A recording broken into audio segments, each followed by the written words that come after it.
জাতি দেখতেও চায় না, সহ্যও করবে না। আমাদের তরুণ সমাজ যারা বুকের রক্ত দিয়ে, জীবন দিয়ে আমাদের উপরে এই আমানত রেখেছে, আমরা কথা দিচ্ছি, আমরা নির্বাচনের আগে যা বলেছি তা বাস্তবায়ন না হওয়া পর্যন্ত আমাদের লড়াই অব্যাহত থাকবে। আমাদের নারী সমাজের অধিকার এবং তাদের নিরাপত্তা নির্বাচনের আগে বিঘ্নিত হয়েছে।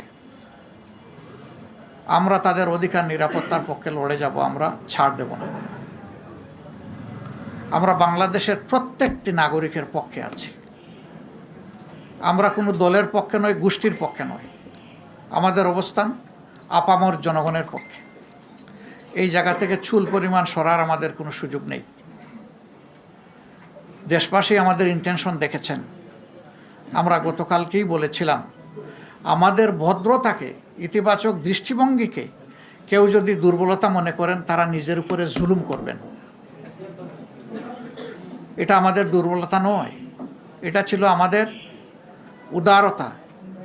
উদারতাকে দুর্বলতা মনে করলে বিপত্তি তাদের জন্যই ঘটবে যারা মনে করবে। আমরা বিনয়ের সাথে বলবো, এ সমস্ত অপকর্ম এখন বন্ধ করুন, এখন, রাইট না। আমরা আপনাদের সদিচ্ছা দেখতে চাই। নিশ্চয়ই আপনাদের নেতৃত্ব আছে, কমান্ড আছে, আমরা তার বাস্তবায়ন দেখতে চাই। আমরা এই সমস্ত ঘটনা যেগুলা ঘটেছে গতকাল থেকে আজ পর্যন্ত, সবগুলার আমরা তীব্র নিন্দা জানাই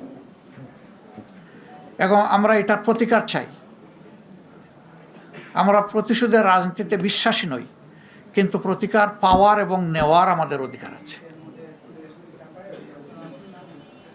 আমরা আশা করব জাতির সেন্টিমেন্টের প্রতি সম্মান রেখে নির্বাচনে অনিয়ম, দুর্নীতি, মাসুল পাওয়ার, কালো টাকা যাই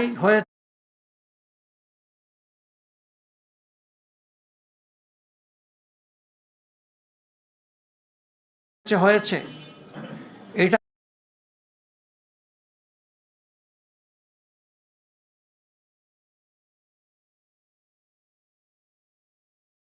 প্রতিকার আমরা কিভাবে চাইব, নিয়মতান্ত্রিকভাবে আমাদেরকে চলতে দেন।